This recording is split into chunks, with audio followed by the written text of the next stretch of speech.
Behold, trapped in a hellscape of their own invention, socially unaware old white men bound by the pretense of being fake lawyers yet knowing no law, no exquisite Latin terminology, they are inexplicably compelled to quibble over minutia, squabble over triflings, and bicker like those who value their backyards far too highly without even knowing the difference between an easement and an alleyway. At this very moment, you have entered the heart of the Law Offices of Quibble, Squabble, and Bicker. Let's get started.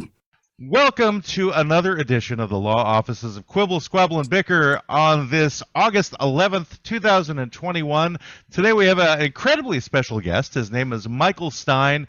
He is the original Dirk Diggler from Boogie Nights, but before it was Boogie Nights. He also owns a multi-million-dollar tarp business, and if you're in the Oregon area, you know that somebody's buying those because they're all over the streets. And also, he is a he's a filmmaker and a comedian, and he also hosts a podcast called Long Shot Leaders, which you can find at longshotleaders.com. And he may or may not be helping us with our client later on today. And our client for today, everybody, is Fruit Equals Betrayal. And that's one of my personal issues that we'll talk about later. But for now, we have a sponsor for today. It's a not very well thought out sponsor, everybody. It's basically one that I'm about to make up right now. So this sponsor is My Leg Has a Weird Twitch Air Spray. So not hairspray, but air spray, the things you clean your computers with. So that's the sponsor for today, everybody, and I'm sure I'll forget it in about a minute and a half. But Michael Stein, let's talk about. Was that off the top of your head just now? Yes, right now I just came. My up with leg it. has a Twitch hairspray. That's that sounds like they got a big budget.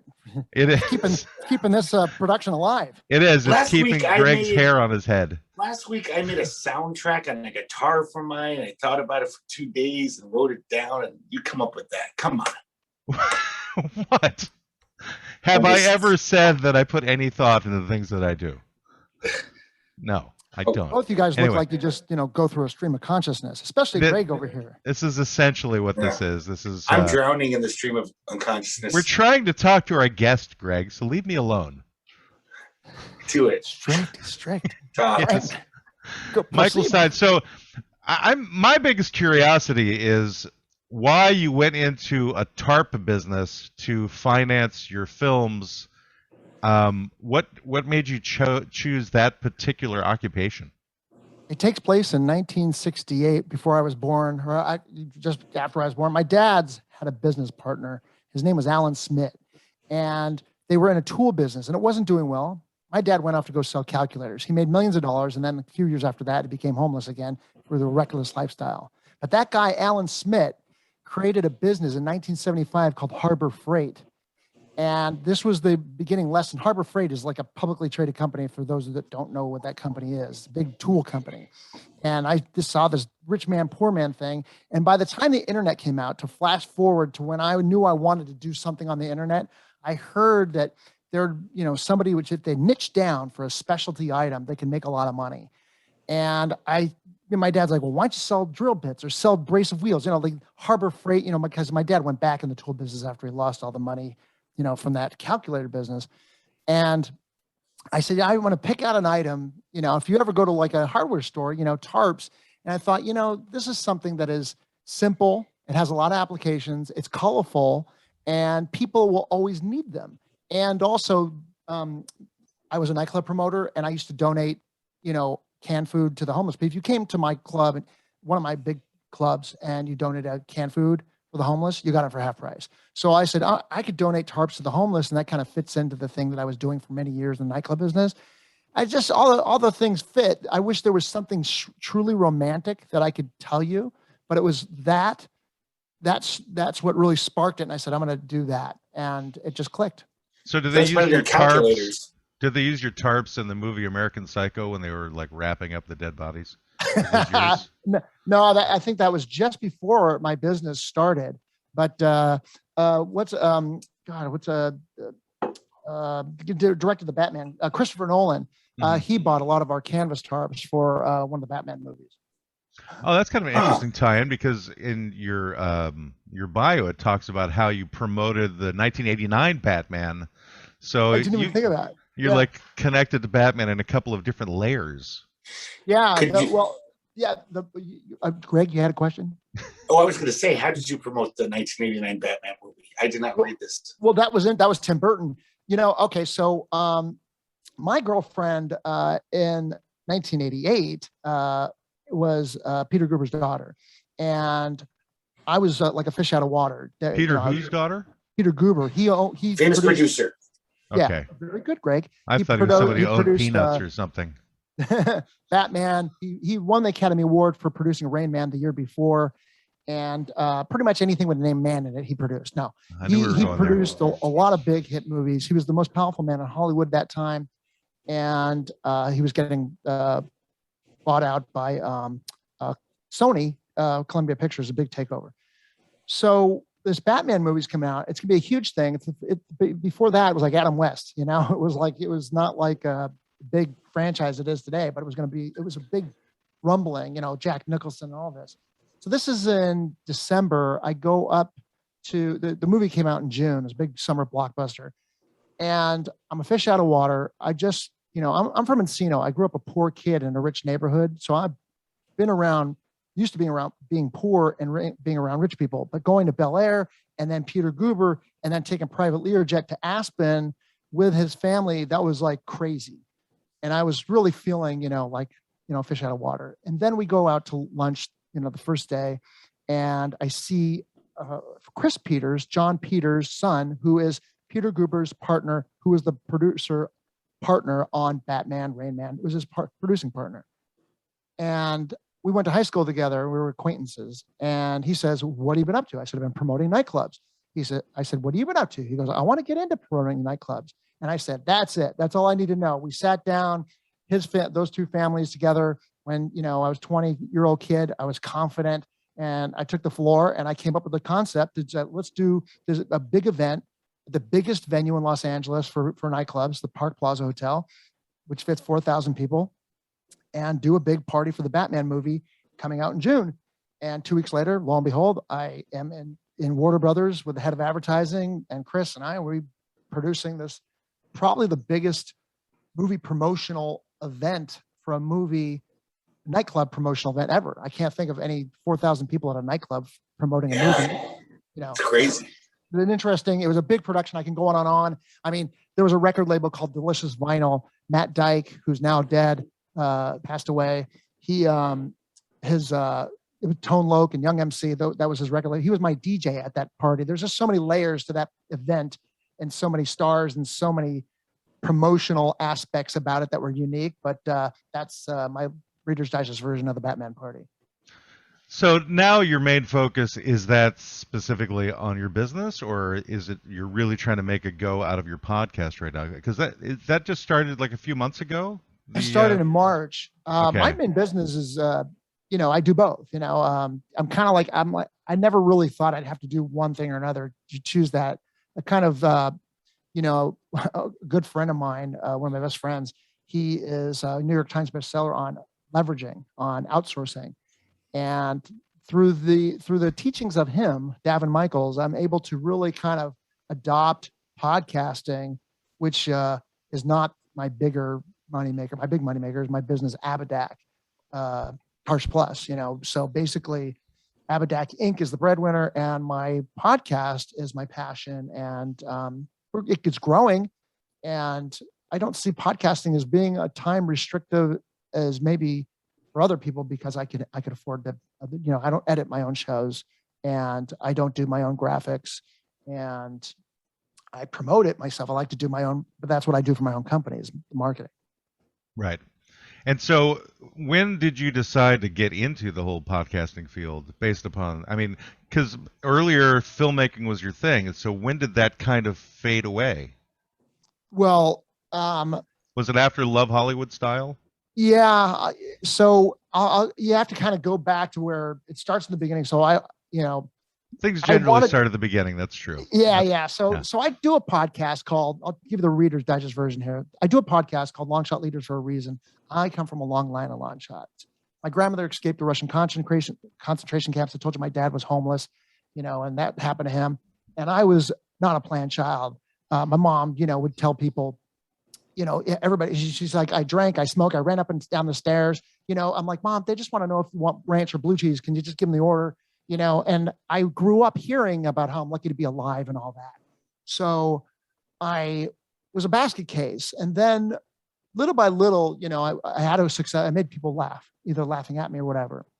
And then I had the second success I had was I was seeing the movie Rocky, like most young kids.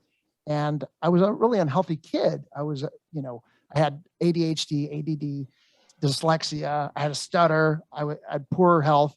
But I saw that movie and I said, here's a guy like me. He's not successful. He keeps on trying though. And he's funny. The only difference between him and myself is that he, is healthy. He's physically fit. So every day since then, I became physically fit. And by the time I was 16, I was a physical fitness trainer. And I said, I could do anything now, even though nobody thinks I could still do anything, And so I started doing stand-up comedy when I was 19.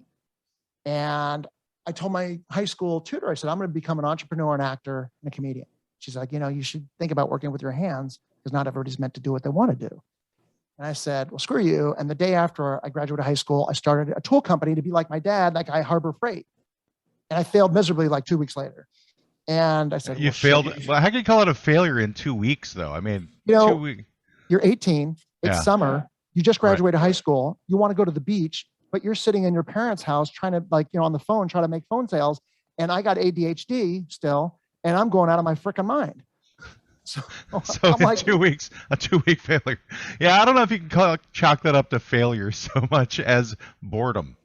Yeah. I mean, I made 2 sales within the first hour, and That's then I great. didn't make it. Yeah, nothing else. I was just the first hour. It just wasn't going to be a good fit, Right, I sitting hear in it. So I took city college courses. I took drama, psychology, and business. Within 6 months, after I did stand-up comedy, I brought a lot of people there, and it was a good set. And I said, if I could do this, I could bring people to nightclubs, and nightclubs were booming in the late 80s. And I started promoting nightclubs. And within the next 6 months, I became the #1 nightclub promoter in Los Angeles for my age bracket because of that hyper attitude, and I love people. And that's how I segued into the Batman party. And then through the Batman party, that same girlfriend I had, I met a guy who was dating her sister. And he was Paul Thomas Anderson, who eventually would direct Boogie Nights. And I drove him home one night. He didn't have a car. He said, can you drive me home? And I said, yeah. So I cracked him up. I had it rolling. You ever have somebody, the more they laugh, the more you just, you're like, oh, I want to get the nose, the orange juice through your nose now. You know what I mean? I really want to, so I was just rolling. And 2 days later, he calls me up and says, you know what? I want to do a short film about the rise and fall of a porno star named Dirk Diggler. And I said, I'm in. And that's when you actually did what your counselor said, which is now work with your hands. That's right. And you're in a sense, porn. I don't know if this is a G-rated show but anyway. No, this is definitely for fucking kids. Okay, great.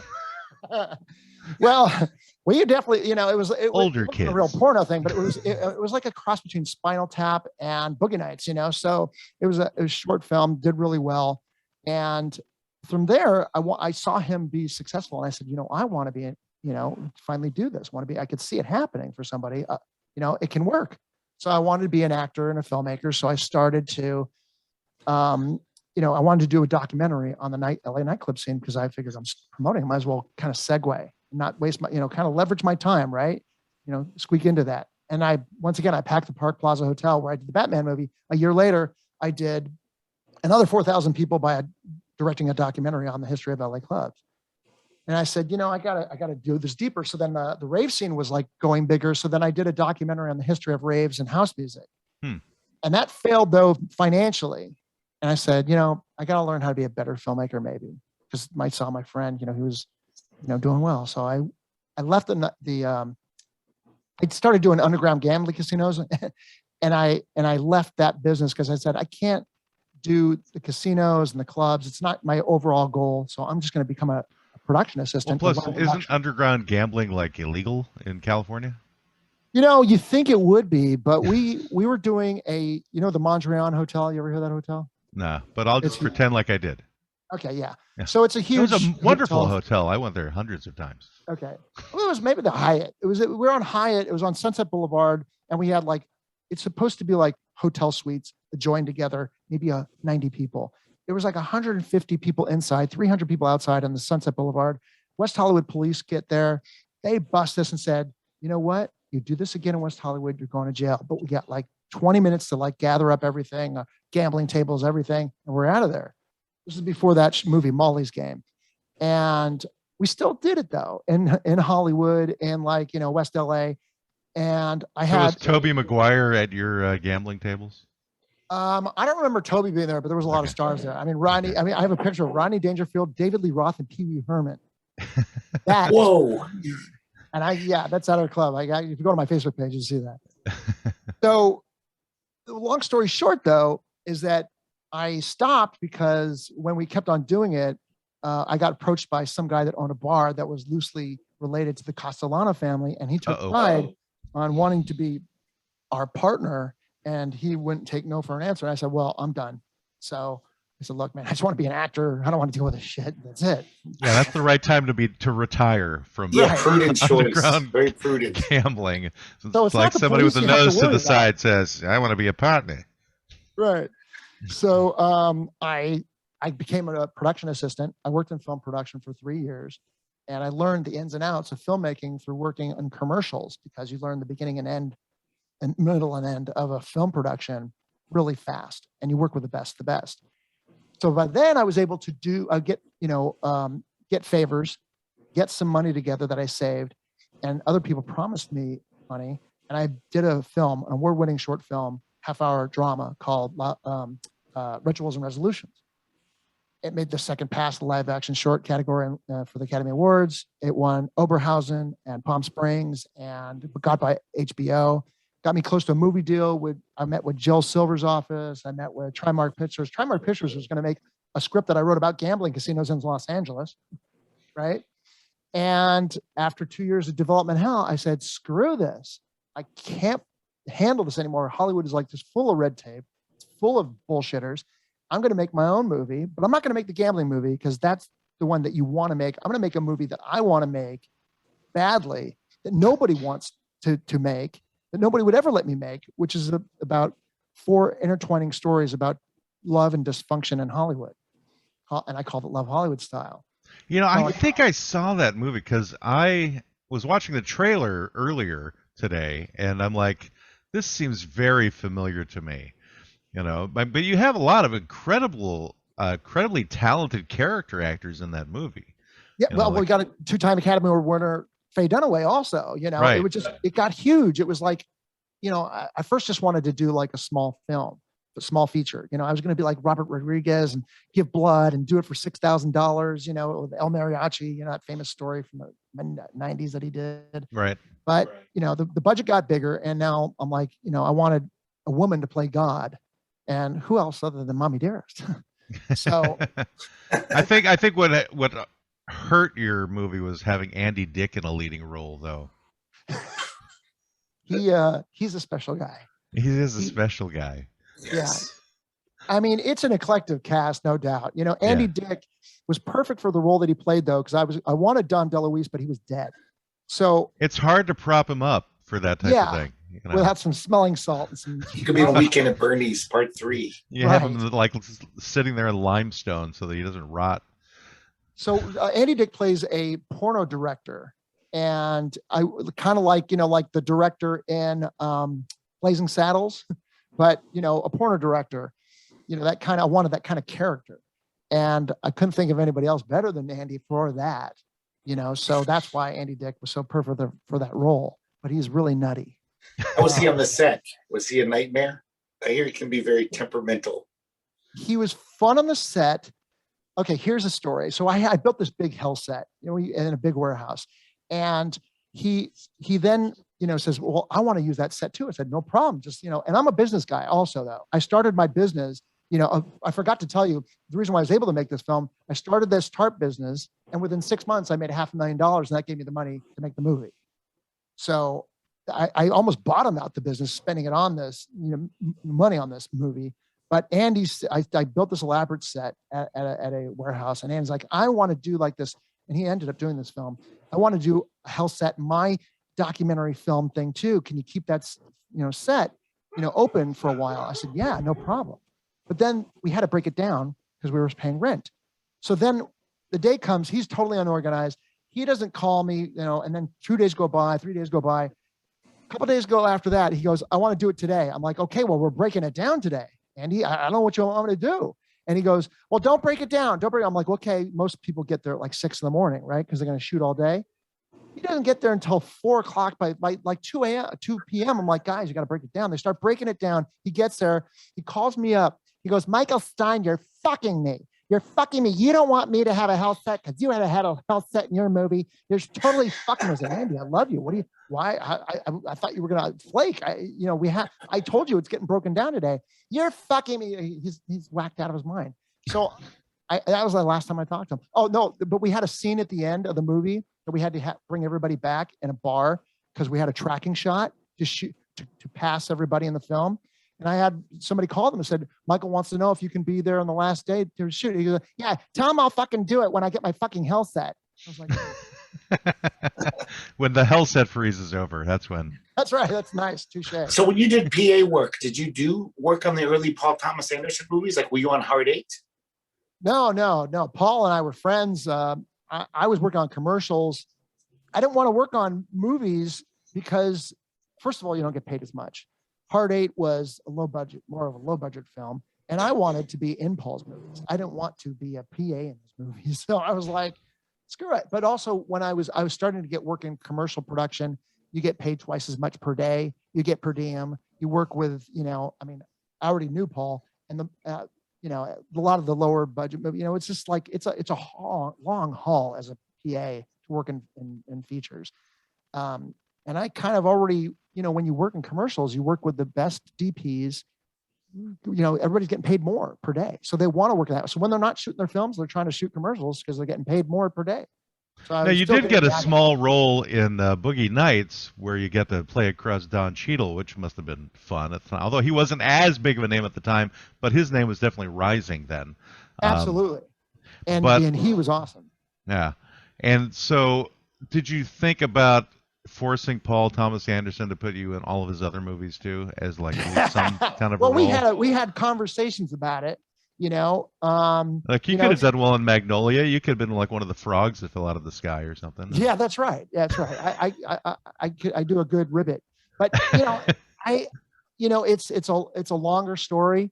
We used to be best friends, but I think he was in a tough situation. He's a young filmmaker, and you're trying to fill every part with a name or a familiar face, so he's freaking out on that. So I kind of understand that. At the same time, you're trying to, show your worth and all that, so it's a tough call. I see both sides of it if I had to play devil's advocate, but working on doing Boogie Nights was awesome, because there were so many great people that came out of that.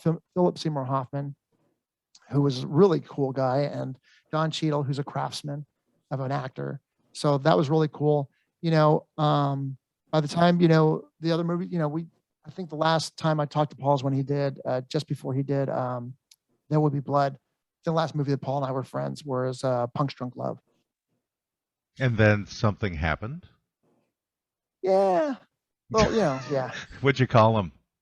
What was the name? No. It wasn't like that. It was just, I don't think it was a sum of one part. It was just a long, it was like, it was a 12-year relationship, and it kind of, went its course, and so did you sell him a faulty tarp?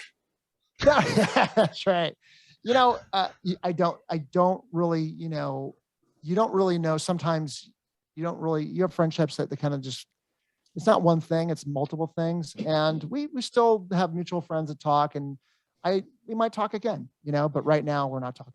When you were on the set of Boogie Nights, did Marky Mark ask you for actor notes? Because it's like, you're the first tickler. No, do you have any he just ideas said, for me? Or? No, he says, you did a really great job. And, I hope I could do as well as you did, kind of nice stuff, whatever. I Same did thing with notice Johnson. that Marky Mark did use your karate kicks in Boogie Nights that you had originated in the original movie. So he Right. should have at least given you credit for that. There's a couple lines that I improv. Me and Dirt Diggler's story. There's a bodybuilder friend of mine named Eddie Delcor who plays Reed Rothschild, and we improv some stuff. So in the recording studio, I think you better, me arguing to bring up the vocals and bring down the bass. That's improv. That I thought. Oh, actually, did you do the singing in that? No, I did. People always ask me that. Did you really sing in Dirt Diggler's story? And no, I didn't. It's just really good lip syncing, and I forgot the name of the band. You Got the Touch. I did it. I was gonna say, I'm like your voice is so much better than Marky Mark's was in Boogie Nights. Mark really did the real. It's some rock band. I forgot who sings You Got the Touch. You got the touch. You got the power. Are you like doing it this sounds for like him, you smoked Greg? a couple of those cigarettes, Greg. What? Yeah. Greg eats the cigarettes. He doesn't just smoke them. Boogie Nights is one of my favorite movies of all time. It's top You have 3. no idea how much I have to prevent him from talking about it, like on a regular basis. I love Boogie. I think Boogie Nights is actually, I think it's one of Paul's best movies in its master. And I've never seen the Dirk Diggler story. And as soon as we're done with this, I'm getting on YouTube and finding it. You're going to be very disappointed by the video on YouTube. No, right? I know what I'm getting in for. I know what I'm signing up for. I got to hide it from my daughters. My employees sometimes will pull it up and I'll be like, yeah. Okay. How big is your company? How many employees do you have? Just about a dozen. Okay, so it's not like a huge I used to have like 30, but when you get smarter at business, you don't feel good about having a lot of employees. You want the least amount of employees that you need because you want to have the better return on investment and better bottom line. So are you doing now what you really want to do, what like really feeds your soul? Well, yeah, what I want to do is I've always said, I want to be an entrepreneur and an actor and stand-up comedian. Obviously the entrepreneur part, has been more successful than all, since I started that business, it's made over $100 million. So, the business continues to grow. I want to create a product similar. You guys like Yeti? The product Yeti? The microphone. No. Greg does not. Greg barely knows what Wi-Fi is. A friend has one of those. Now I remember. The actual abominable snowman is what your friend has. A Yeti microphone. I've heard of them.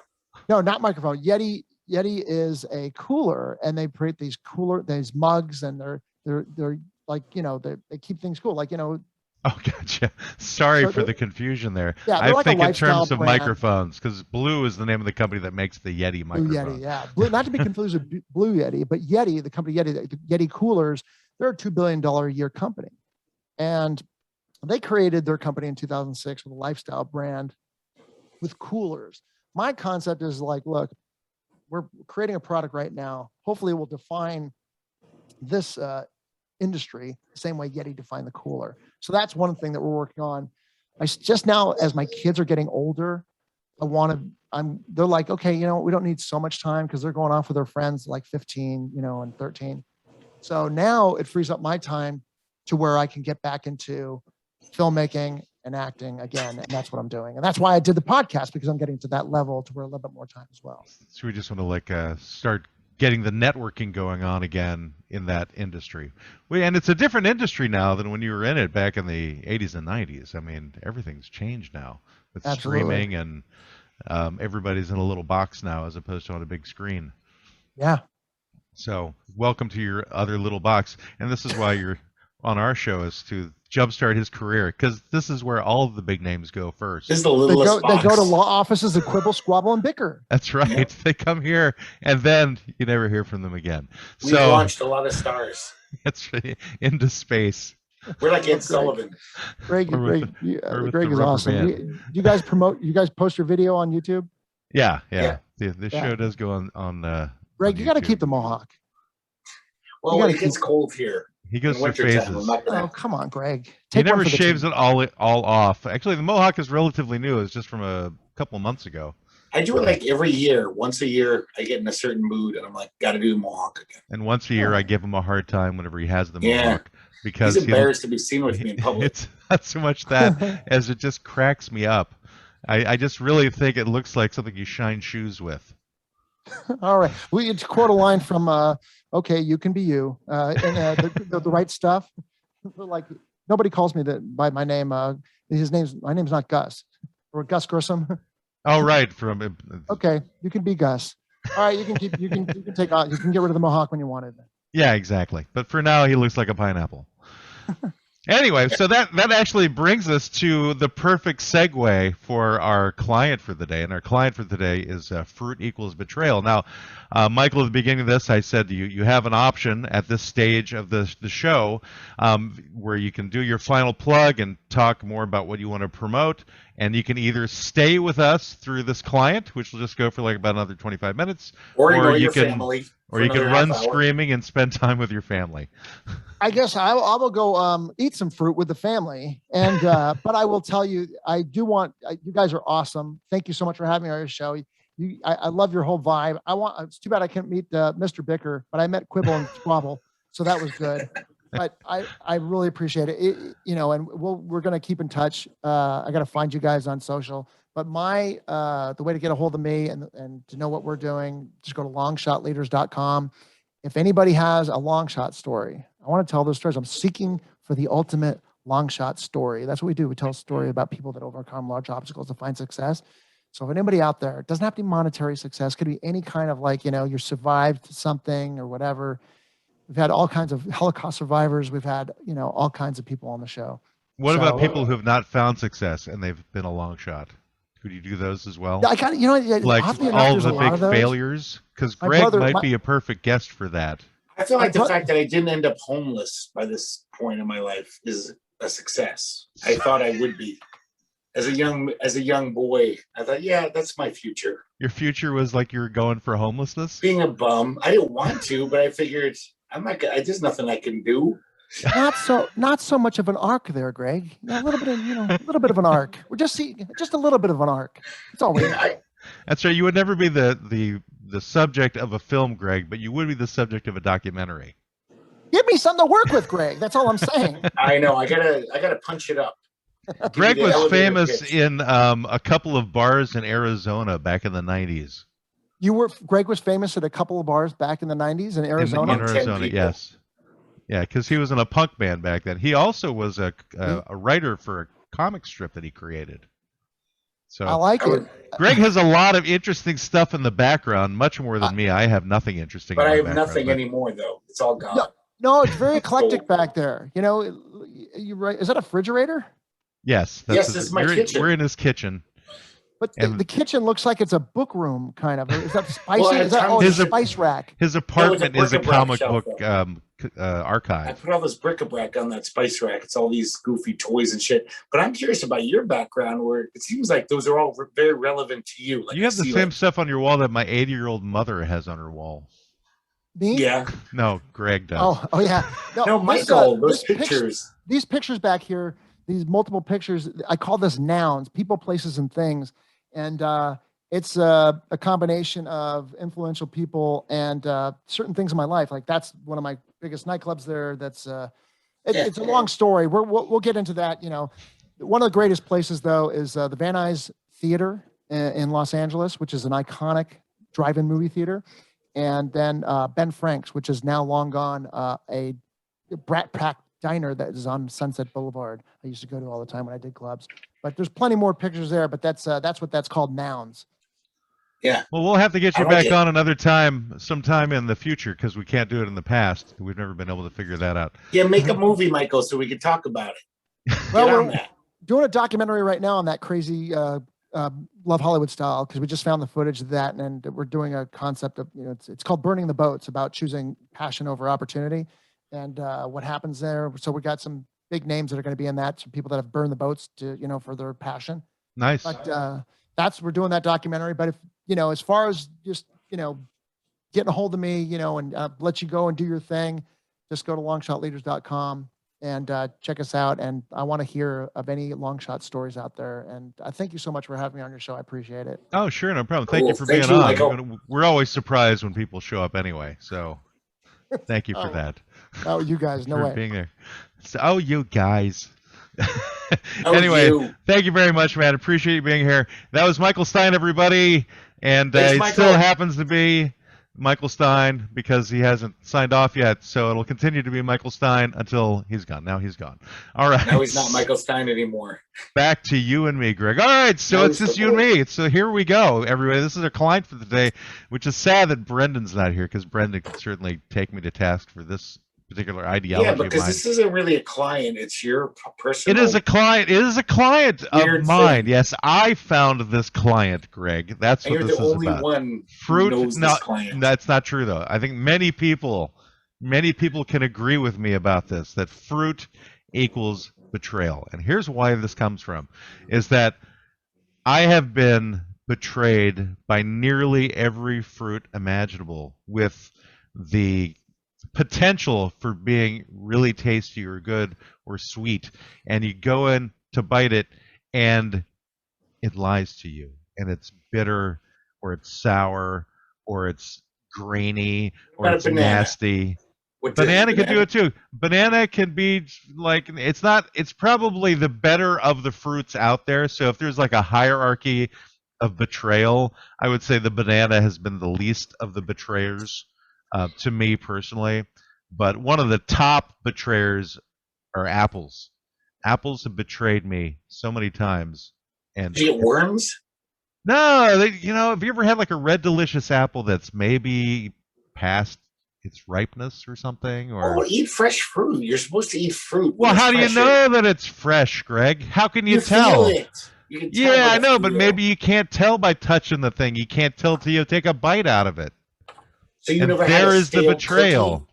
What? You never had a stale cookie before because you didn't realize the cookies were stale, and now do you hate cookies just Well, because were if stale? apples came in a cellophane wrapped container, I would Yeah. be less concerned about it because of the fact that it would keep it fresh. But they don't come in those containers. Pineapple can't comes tell. in a can. Pineapple comes in a can. It's I always don't delicious. I don't eat pineapples from a can. It They're also comes with delicious. like a sugar syrup too. That's what makes it good. That's nice. different. That's enhancing it with like some artificial Yeah, thing where it's not the real It's pineapple. still fruit though. And if you want betrayal from a pineapple, damn it, try to eat the center of that goddamn thing. You want I've full never betrayal? Eat the Well, center of a pineapple. Don't eat the center. That's You probably will get if you didn't know what it was like to eat it, that's where the betrayal comes in. It's like after that you're tentative. You're gonna hold back a little bit because this weird thing happened to you where suddenly it was like you're eating tree bark, So I just picture like having you over for dinner, making you the most delicious pork chop, and you're eating the bone and saying, "I didn't know. This is terrible. There's the bone in the middle, and I'm trying to eat it." You should know better. It's not the fruit's fault because you don't know not to eat the You can have skin. boneless pork, Greg. You can, but if Yes. I did give you a pork chop with a bone and you start not eating it thinking, well, this All right, isn't as good. so this doesn't work because of the fact that fruit and animals are totally different. So the fact is that if you're going to use that analogy, it would have to be eating a raw pig. That would be the betrayal part of it. No, it wouldn't. And I know what would happen if I was eating a raw pig. You would die. You get Would be one trichinosis. thing. Yes, get a little case of trichinosis. Maybe get some worms of a different sort. Maybe have a pig squealing and biting you back. Because of the fact, or I guess not a raw pig, but a live pig would be the thing. Oh, But I guess live. once you pick the fruit from the tree, it's no longer live, so to speak. But yeah, that's the better analogy, Greg. Your analogy with the pork chop, it doesn't work. No, it's not, because you can you're have saying different basically- cuts. You can have different cuts of pork. Yeah, but you would be trying to eat the bone. No, you But don't. if you're like taking a full pineapple, you're the one who's got the pineapple. You know to take the stuff off the sides because we'll actually try to bite that, you're gonna have trouble. You should know that. Yeah. You should. It's pokey, and that could hurt being pokey like that. But once you get onto the inside of the pineapple, you think that it's going to be good, right? But then there's the core of the pineapple, which is essentially like eating a plastic straw. Which most people probably know not to eat, just like the bone of a pork chop. But not everybody knows. You learn. you You also learn learn once. eating pork chops with bones. The first time you bite a bone, you learn from that point on that you can't eat the bone. And you learn too not to eat the plastic straw center. of a pineapple. So it was one bad betrayal, and then you should have gotten over it and said, "Hey, from now on." For that one particular fruit. But there are many, many fruits out there that betray us. Yes, Peaches, plums, they're delicious, most of the time. And then they betray you. and then they're Then not. they ruin your day. That's what they do. They ruin it. And then Just you're like- like, I can't have this again because I will be betrayed again. Strawberries, blackberries, blueberries, all of them, Greg, all of them betray. You just don't get it. You're not I don't getting get it because You if need I to get could- it. It's the truth. If you had a steak and you let it sit out in the sun for 3 days and it was blue, and you're like, "Hey, maybe it's good. I'm gonna try. It's a steak." You'd learn. No, that's when you don't eat a steak. You don't hate steak for the rest of your life. You're like, no, don't eat rancid, What the hell? desiccated No, food. That's not the point at all. You could have It is. blueberry. You could have a blueberry in your fridge for 3 days and take it out for 3 days. It's still going to be either a good blueberry or a nasty blueberry, which betrays you. Yeah, well, you should eat fresh blueberries. It's Like risk only you eat take. blueberries off of the plant. Like that's the Not only time you immediately, can I'm have a just saying, goddamn blueberry. Don't is let what them you're sit saying. for 6 days. next Who's time. letting them sit for 6 days? You Why just would you? said they were I'm in your saying you fridge for 3 can days. do that. You're the one who's doing this whole montage of things that are sitting out on counters, But which don't has do nothing that. to do with fruit betraying you. Fruit betrays you whether it's in the fridge or out of the fridge. It will betray you. Doesn't matter what condition it's in. It will You know, betray man, you. Restaurants betray you. So many times I've ordered something that seems so delicious on the menu, it looked great, and it tasted like crap. Okay. So it doesn't mean I'm never going to eat a restaurant again. It's just Well, that there might be a sucks. restaurant that you won't eat at again because that particular Exactly. restaurant betrayed you, so you don't go to But I'm that not going to one. give up food. I'm not going to give up that type of food. Like, oh, they made bad pad thai here. Now, I'm never gonna eat pad at thai any again. point did I say to give up these foods? Did I say to give them it up? Sounds like you have. They betray you, and you seem very bitter against them. Like you have a vendetta against I'm fruit. bitter because they were bitter. I'm bitter because they were bitter to me, Greg. They Okay. fooled me, and it's not right. I think all food can be a betrayal, though. Yeah, This but fruit is not in the percentage that fruit has been. I have not had this form of betrayal with any other food product besides fruit. You need to talk to your therapist about this. You seem really hurt. You by are this. my therapist, Greg. I guess I am. This is your free therapy. This is This how it podcast. is. I'm just trying. I know there's people out there who agree with me, and somebody's going to go, "Yeah, he's right." And that's really the only person I'm talking to, Greg. It's the person who recognizes this rightness, and the Well, fact that you are in denial about it just shows why you have that type of hairstyle. I'm being the devil's advocate here, to be honest, everyone. To our Oh, so listeners. you actually believe me? No, I don't. It's Well, then idiotic how are you a reasoning. devil's advocate then? You're Because just the I don't advocate even for like them. fruit that much. I'm such a junk food guy. Like, yeah, pineapple is always tasty. I would never go and say, I need to have some pineapple. I'm out of pineapple. If somebody gives me a can of pineapple, I'm like, that was pretty damn good. But it's not something that I even like enough to buy myself. I like fruit. You when I have don't it. really like much to buy yourself because you eat out of dumpsters. Yeah, and I get very cheap food all the time. But Right. I can You don't get really cheap like pineapple. splurge for yourself. You don't treat yourself, Greg. When I do splurge, it's not going to be on a pineapple or delicious apples. You know what I mean? I like them, but I'm not a huge fan of fruit. I never buy it. Well, a if delicious apple is much different than one that betrays you. I like that was my apple of choice growing up. You're I talking like about delicious. the red delicious. Yeah. That's what they're called. I like those. They're not just Those- called delicious. It's red That's delicious. what There's my an mom additional always adjective bought. there. Okay. Yeah. My mom just called them delicious apples. She never had to feel the need to add another word to it like you But do. that's what they're called.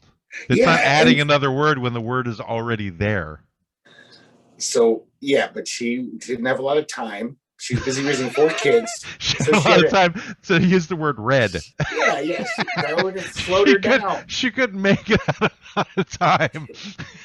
It was a nickname for Red Delicious. She called No, it it's Delicious. the type of apple that it's called.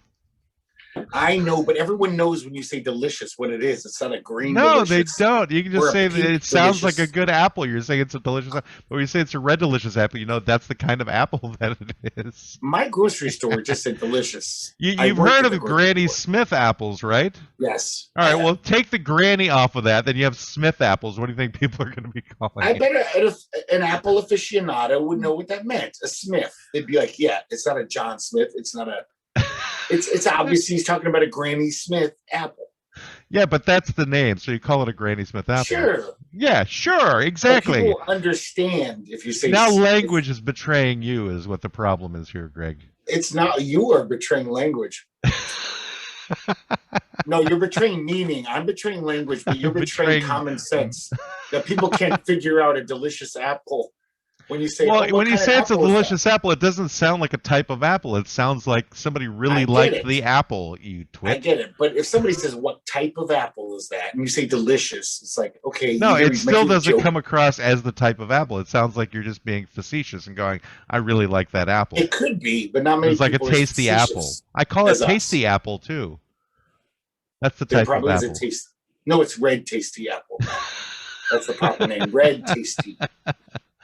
But anyway, what about a durian? What do you think about that? That's the one that smells like baby diapers, right? No, I think it smells like corpses. Yeah, it smells horrible. Yeah, so that's a general betrayal in and of itself. But doesn't it taste good, though? People like it. Some people do, yes. But for the most part, people who try it actually hate it. So it's the opposite of a betrayal in a way because it smells like hell on earth. And yet some people think it tastes heavenly. I don't think anybody thinks it tastes heavenly. I don't think I've ever heard it described as heavenly, even from people who eat it. I don't think they call it heavenly. It's more like an acquired taste. It's kind of like people who eat caviar, right? So many people will go, you're eating fish eggs. What the hell? Whereas people who like caviar will go, this is amazing. This is totally enjoyable. So that, I think, is more like an acquired taste type of thing with durian. But if you're thinking durian's a fruit and you've never had durian before. Never have. Never smelled it either. I'm just saying a person in general who doesn't really know anything about it. They've just been told this is a fruit. A lot of people like it. You should try it. That would be like the ultimate betrayal, is them going, what have you done to me? How can this be? You're making me eat dead bodies. This is not okay. I think durian is the most forthright of all the fruits because it actually lets you know by its odor. It's like, no, you're getting into some gamey territory here. I'm letting you know I'm smelling like this. It's got the highest integrity of all fruit, is what you're saying. Yes, it does. It's a very it's not duplicitous like the other fruits. Well, at least you agree with me that those other fruits are duplicitous. That's good to know. I'm glad you finally have come on my side about this. Hallelujah. I'm just going along with your insanity. No, I will accept your concession to this particular tell you client. When someone's acting insane, you're supposed to go along with it. Like, yes, the Martians are out to get you, Matt. It's okay. Yeah, nice backtracking, Greg. You can't get away from it. No, that's what I was doing. I was going along with a crazy person so they wouldn't get violent. Because that's where I was heading. I was heading towards violence. I don't know. You never know with people like you. People like me. How would you describe people like me, Greg? Touched in the head a little. I'm going to get a mohawk now. Actually, I could never get a mohawk, not with my hair receding as much as it is, because you can see right here, it's going bald right here. You can have the anti-mohawk, just 2 strips on either side. That's my hair betraying me now. Yeah. Like, once I had hair, and now it's not as much. So there's an additional I want my betrayal. hair to betray me because I like shaving my head almost all the time. I'll miss it in winter when I'm cold. But how come have you ever gone fully bald? Oh yeah. Oh, I've shaved my head many times. Yeah, that was my hairstyle of choice when I lived in Arizona, which was kind of dumb because the sun would be giving me sunburn on my skull. But I always liked having no hair. Oh, never shaved my head. I've never really done much for my hair other than let it grow and then cut it. That's pretty much. Because you were a prog rocker and I was a punk rocker. What's that got to do with anything? I wasn't a rocker at all. I wasn't in a band. No, but you were in that scene. You liked it. I like lots of things. Except fruit. Fruit betrays you. fruit betrayed. You see, now you're admitting it. You have this thing against fruit just because it betrayed you a few times. Yeah, it's right. I have a problem with fruit betraying me. I would like it not to. I've eaten it plenty of times, obviously, to know that it betrays me more often Haven't than not. girlfriends ever betrayed you? Have you given up women? I don't think I've ever had a girlfriend betray me. I don't know what I would consider betrayal whenever it comes to a girlfriend. Well, in the same sense of fruit, where, I thought I was getting this, and then I get that. I don't think I've ever gone into a relationship with a lot of expectations. Oh. It's more like, let's see how this turns out type of thing, which I don't want in my food. My food, I want to be relatively standard and to conform to things that, of tastiness. Whereas with humans, you never know what you're going to get. Like Forrest Gump says, they're like a box of chocolates. Sometimes they have a crunchy frog inside of them. Yeah, that's what Forrest Gump said when he was on Monty Python that time. Yeah. I had to combine. When he was a guest. But I've met. Wait, you said Freud was a guest on Monty Python? I think there is a Python skit. No, Forrest Gump. Oh, Forrest Gump. I thought you said Freud. Yeah, but when I've met women that I've known for years, even before. Wait a second. You've met women that you've known for years? That doesn't even make any sense. After a while, Greg. I met them, and then you knew them for years. And I ended up knowing them for years, and then we started dating, and all of a sudden, that red delicious apple had worms and a tarantula inside of it, and it's like, wait, I never saw any of this side of this fruit. And someone's gonna say I'm really sexist for saying a woman's a piece of fruit now. Yeah, sure. We don't get any audience comments, Greg. Nobody's gonna say anything except for maybe your sister might say something. So to me, women are just a piece of fruit that sometimes they look all tasty and then they betray you. So for you, women are betrayal. No, but they have, as far as what you consider betrayal, where I thought she seems so like this. And then you start dating for a few months, and it's like, what? Where did this personality trait come from? I never saw. I just never. I don't think I ever experienced that. I never experienced somebody being horrific to me. I've experienced personality traits that didn't mesh with mine, but I didn't experience like really bad behavior per se. I mean, I've had many long-term relationships, and that's probably why. Yeah. Well, at first, though, did it turn out where, like, they seem like this, and then you realize, they're not exactly that. They've got other sides that maybe aren't the best. I think I'm not that naive, Greg. I'm not that naive to think that they don't have a bad side to them. Oh. No, I'm not saying a bad side. Naive. I'm saying, complete, like you couldn't even see it gleaming from meeting them and knowing them for months. That it's going to turn into this. I never saw them talk like that. I never saw them be that mean spirited. I met a woman, and she kind of basically just said, "Okay, we're dating now," and she just told you we're dating, and you went, "Okay, I'm not naive." Well, we had sex. And I'm glad you did at some point. I wanted to date her. But I didn't want to be the guy who's all like, we had sex once and I love you, and scare away. But then she was like, you're my boyfriend now. Obviously, we had sex and we're hanging out. So, that's the way it is. Oh, so the issue is essentially that she's running your life because you were I was glad though. Manipulated. She wasn't manipulating me. I was really in her. Like I was like totally enamored of her. You were having sex, then you were definitely in her. No, the chemistry was amazing, and then I was really enamored of her personality, and she was really smart and funny. And then after 3 months of dating, she just became this, like, she'd be mean to me all the time. I never saw that side again. It was like she just became this. I don't think that's naive. I had no idea. Like, it's not like other girlfriends have done that to me. Like, they all become mean. Okay. But sometimes, like a delicious apple, a red delicious apple. Yes. Yeah. Yeah. That it's surprising. It's like shit. So she would turn psycho on you, but what do you attribute that to? Not psycho, just mean. And I think it was basically just because she was disappointed in what a crappy boyfriend I was, probably, and was like. So maybe she was betrayed by you. And that's what I'm sure caused she that. felt that way. She I'm was sure like, she he was seems like this really nice guy, and I think we could have a future together. And I found out that the whole burger flipping thing really is the extent of his Exactly. ambition. And there's nowhere else to go. And then she turned mean to basically drive you away, possibly. I think so. Did it work? Well, she broke up with me after like a year or two, and then I was like, "Yeah, I get it, because this isn't fun for me either." Wait. Hold on. Let's back up a second. So you said after 3 months she was mean to you, Yeah, but you stayed together for another year. yeah, I was crazy about her. It was pretty what's the word, codependent or weird. Like, she wasn't very nice, but I was so in love with this Or woman. masochistic, possibly. I never was like that before. In my 40s, I meet this woman, and for the first time, I'm like, I just love this woman so much. I find, like, I understood pop lyrics for the first time in my life. Those sappy lyrics. I was like, oh, that's what love's supposed to feel like. That dopey. You should have listened to Tina Turner, Greg. I know. What's love got to do with it? Or listen to what's it got to do with it? Bread. Or the Carpenters. Baby, I'ma want you. Well, not that one.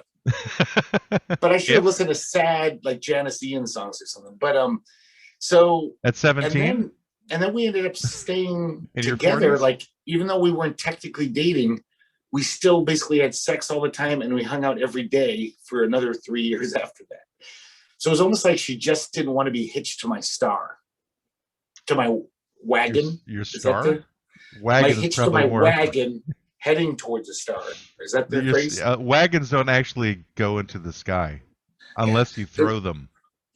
Like, if you put them on a trebuchet, then your wagon could head to the stars, but there's an arc and it's going to fall to the ground and crash and shatter. No, this wagon is on a starship, obviously, a generational starship, and that can reach another star. Your mind is a generational starship. That sounds like a compliment, actually. It's taking the world into the future. My mind. It is, Greg. Even though at least you could recognize that fruit is betrayal, though. So I'm glad that we've been able to give our client sufficient cause for truth and justice in the American way today. I'm really worried because I'm out of sake and I don't know what to do. Well, obviously, you need to lick the bottle. I thought that someone had... Look, all of you out there whose like ambitions are to be homeless, that is what you'll look like in 30 years if you're 20 years old currently. I still have a home, a very beautifully decorated home, as you can see. Yeah, I mean, our guests noticed it too. Yeah. You notice the stuff on your walls. But yeah, my mother used to have like one of those little bric-a-brac things on the wall where she kept her strange little objects. Hummel figurines. It could be any type of figurine that you want. Is a Hummel figurine something in particular? Yeah, they're like, all grandmas love those cute little, like, porcelain. Oh, okay. Like, cute little kids. Well, she's not my grandmother, so I don't call her that. I call her my mother, but she's certainly a grandmother to my children. But I mean, I have Vanilla Ice gum up there in the shape of a cassette. I have just all these random things I've gathered since I was Vanilla Ice gum in the shape of a cassette? Yeah, there was this company that made little, they looked like little cassettes this big, and they had gum in them, and then the cover looked like it would be a rock star. It'd be MC Hammer, Vanilla Ice, whoever was big in 1989 or something. Vanilla Ice is his own form of betrayal. So I should eat the gum right now. I could probably get a buzz from that gum. It would probably do something. Well fermented or really hard on the teeth. Yeah, I could suck on them. And it might be a little dense for chewing purposes. Yeah. All right, well, I think we've come to the end of this particular episode, so I want to thank everybody who's stuck around to listen to us just go off on tangents here at the very end. Hey, everyone, fruit is good. Don't listen to that. Fruit is a good thing. You can still eat fruit. I'm not telling anybody not to eat fruit. I just want everyone to, this is like a public service announcement. You should know that fruit will betray you at one point, if it hasn't already, and it probably has.